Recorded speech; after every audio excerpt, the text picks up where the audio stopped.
Hello అండి, welcome to our channel. ఈరోజు మనం పుదీనా రైస్ చేసుకుందామండి.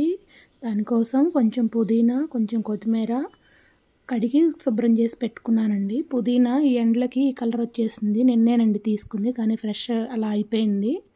ఒక ఆనియన్, 2-3 పచ్చిమిర్చి, 2 టమాటా అండి. పుదీనాని శుభ్రంగా కడిగి మిక్సీలో వేసుకొని పేస్ట్ చేసి పెట్టుకుందాము. దానిలోనే మనం చిన్న ఉల్లిపాయ అల్లం కూడా వేసుకుందామండి పుదీనాతో పాటే. మీరు కావాలంటే ధనియాల పౌడరు, చెక్క అవి కూడా యాడ్ చేసుకోవచ్చు. తర్వాత స్టవ్ మీద కుక్కర్ పెట్టుకొని కుక్కర్లో ఆయిల్ వేసుకొని ఆయిల్ హీట్ అయిన తర్వాత మసాలా దినుసులు యాడ్ చేసుకుందామండి.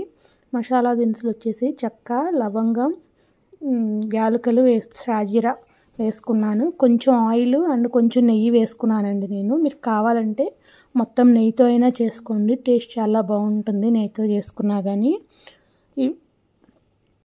పుదీనా అనేది ఆరోగ్యానికి చాలా మంచిదండి. పుదీనా వాడటం వల్ల మన జీర్ణ వ్యవస్థ మెరుగుపడుతుంది. అదేవిధంగా పుదీనాలో విటమిన్ ఏ, విటమిన్ సి ఉంటుందండి. అది మన అధిక బరువును కూడా తగ్గిస్తుంది పుదీనా అనేది. అందుకని పుదీనా వాడటం చాలా మంచిదండి హెల్త్కి. ఇప్పుడు ఆయిల్ హీట్ అయింది కదా, మనం ఆనియన్స్, పచ్చిమిర్చి వేసుకొని ఫ్రై చేసుకుందామండి.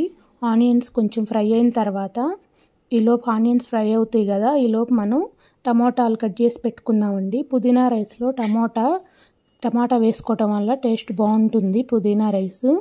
అందుకని నేనైతే 2 టమాటాలు తీసుకున్నానండి. మీ ఇష్టం, మీరు కావాలంటే వేసుకోండి, లేదంటే టమాటా స్కిప్ చేయొచ్చు. టమాటా వేయటం వల్ల పుదీనా ఆకుకూర అనేది కొంచెం ఏదరగా అలా అనిపిస్తుంది కదా, టమాటా పులుపు వల్ల అది తెలియదండి మనకి. అందువల్ల నేను టమాటా యాడ్ చేస్తున్నాను. చిన్న టమాటాలు 2 వేసుకుంటున్నానండి పండిని.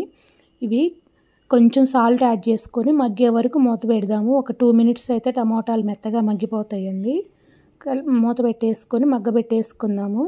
తర్వాత మనం పేస్ట్ చేసి పెట్టుకున్నాం కదండి పుదీనా, అది యాడ్ చేసుకుందాము. టమాటాలు మగ్గిన తర్వాత ఈ పుదీనా రైస్ ఎవరైనా చుట్టాలు వచ్చినప్పుడు లేదా పిల్లలకి లంచ్ బాక్స్కి కూడా చాలా ఫాస్ట్గా అయిపోతుంది. సింపుల్గా తొందరగా అవుతుంది అండ్ టేస్టీగా కూడా ఉంటుంది పుదీనా రైస్ అనేది. చూడండి, మన టమోటా మెత్తగా అయిపోయినాయి కదా. ఇప్పుడు మనం మసాలా యాడ్ చేసుకుందామండి. ఇప్పుడు పుదీనా పేస్ట్ ఉంది కదా, పుదీనా పేస్ట్ యాడ్ చేసుకుందాము. ఆ పుదీనా పేస్ట్ అనేది ఆయిల్లో ఒక 2 నిమిషాలు ఫ్రై అవ్వాలండి. ఎందుకంటే మనం పచ్చి తీసుకుందాం కదా ఆకు, దానికోసమని కొంచెం సేపు ఫ్రై చేసుకుందాము. జీడిపప్పు ఉంటే కనుక మీరు జీడిపప్పు వేసుకోండి, చాలా బాగుంటుంది టేస్ట్. ఇందులో ఆనియన్స్ ఫ్రై అయ్యేటప్పుడే వేసుకోండి జీడిపప్పు అయితే. లేదు అనుకుంటే మీరు వాటర్ పోసిన తర్వాత అయినా వేసుకోవచ్చు.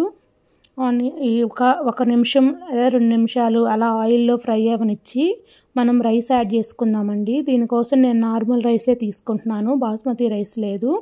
మీరు కావాలంటే బాస్మతి రైస్ అయినా యూస్ చేసుకోండి. నేను 2 గ్లాసులు రైస్ కుక్కర్ ఉంటుంది కదండి, రైస్ కుక్కర్ గ్లాస్తో 2 గ్లాసులు తీసుకొని ఒక హాఫ్ అన్ అవర్ ముందే నానబెట్టి పెట్టుకున్నానండి మామూలు రైసు.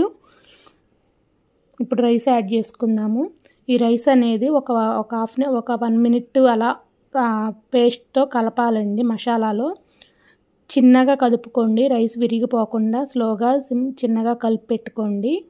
ఈ విధంగా కలుపుకున్నాక మీరు కావాలంటే ధనియాల పొడి, గరం మసాలా, బిర్యానీ మసాలా యాడ్ చేసుకోండి, లేదంటే స్కిప్ చేయండి.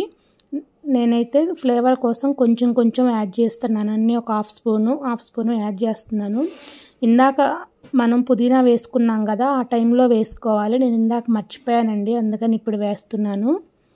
మీరు ముందే వేసుకోండి, వేయాలనుకుంటే ముందే పుదీనా వేసినప్పుడే అన్నీ ఒక హాఫ్ స్పూన్ వేసుకోండి. ఫ్లేవర్ కోసమేనండి అదంతా. మంచిగా స్మెల్ రావడం కోసం, ఎందుకంటే నేను బిర్యానీ మసాలాలు ఏమీ యాడ్ చేయలేదు కాబట్టి, అందుకే ఒక హాఫ్ స్పూన్ లైట్గా పౌడర్ యాడ్ చేసుకున్నాను, బిర్యానీ మసాలా పౌడర్ ఫ్లేవర్ కోసం. అంతే అండి. ఇప్పుడు మనం వాటర్ పోసుకుందాము. ఒక గ్లాస్కి 2 గ్లాసులు వాటర్ పోస్తాం కదండి, అదేవిధంగా 2 గ్లాసులకు 4 గ్లాసులు పోయాలి కదా. నేను కుక్కర్లో చేసుకుంటున్నాను కాబట్టి ఒక గ్లాస్ తక్కువ పోస్తున్నానండి. అంటే 2 గ్లాసులు బియ్యానికి 3 గ్లాసులు వాటరే పోసుకుంటున్నాను నేను. 3 గ్లాసులు సరిపోతుంది. 3 గ్లాసులు అయితే మీకు ఇంకా కొంచెం పొలుగ్గా కావాలంటే ఇంకొంచెం తగ్గించుకోండి, లేదా ఇంకొంచెం మెత్తగా కావాలంటే ఇంకొంచెం పోసుకోండి, మీరు అడ్జస్ట్ చేసుకోండి. వాటరు సాల్ట్ వేసుకోవాలండి. ఇప్పుడు మీ టేస్ట్కి తగ్గట్టు సాల్ట్ వేసుకొని ఒకసారి కలుపుకొని టేస్ట్ చూసుకోండి, ఉప్పు సరిపోయిందా లేదా చూసుకోండి. మీకు స్పైసీ కొంచెం కావాలి అనుకుంటే పచ్చిమిర్చి ఎక్కువ యాడ్ చేసుకోండి.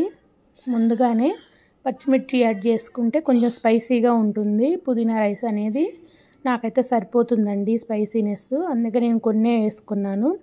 ఈ విధంగా కలిపి ఉప్పు అది చూసుకున్న తర్వాత మూత కుక్కర్ పెట్టేసి వాషర్ పెట్టేసుకొని మూత పెట్టేసుకుందామండి. కుక్కరు మీడియం ఫ్లేమ్లో పెట్టేసుకొని స్టవ్ ఒక 2 విజిల్స్ అండి. మీడియం ఫ్లేమ్లో ఒక 2 విజిల్స్ వస్తే సరిపోతుంది, రైస్ అయిపోతుందండి. 2 విజిల్స్కి 2 విజిల్స్ అయిపోయిన తర్వాత స్టవ్ మీద నుంచి కింద పెట్టండి విజిల్ పోయేలాగా, లేదంటే ఆ హీట్కి మాడిపోతుందండి రైసు.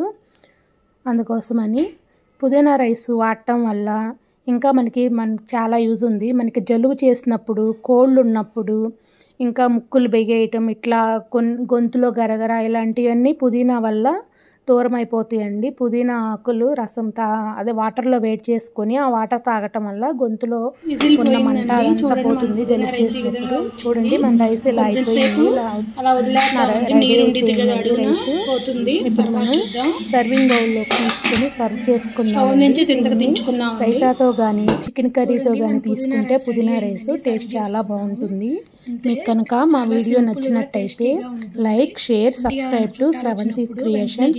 మీరు చేసే ఒక లైక్, షేర్ వల్ల నా ఇది ఇంకొంతమందికి రీచ్ అవుతుందండి.